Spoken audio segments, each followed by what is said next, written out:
Firstly, measure the depth of your wall or stud to determine which size door liner you'll require from our 5 standard sizes. Step 2. Measure the width and cut the 1 meter header to size.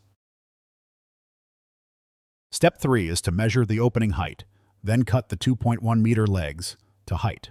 Ensure to cut the bottom of the legs only and not the trench at the top. Step 4 is to arrange and lay out the door frame on a flat surface. Add wood glue and piece together.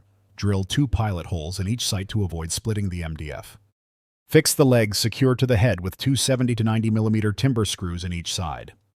Carefully lift the frame into position. Use packers to support the frame at the top, middle, and bottom. Then, ensure plumb, square, and level before fixing.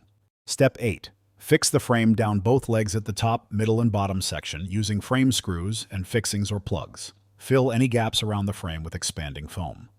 Once your door is hung and swinging correctly, close the door, mark the door stop line, and cut and fit the door stops. Note: take care of the tight tolerances required if fitting a fire-rated door. Step 10 is an optional step. If you're completing a fire-rated door installation, fit Intumescent strips to the pre-cut trenches all round by removing the self-adhesive backing and inserting.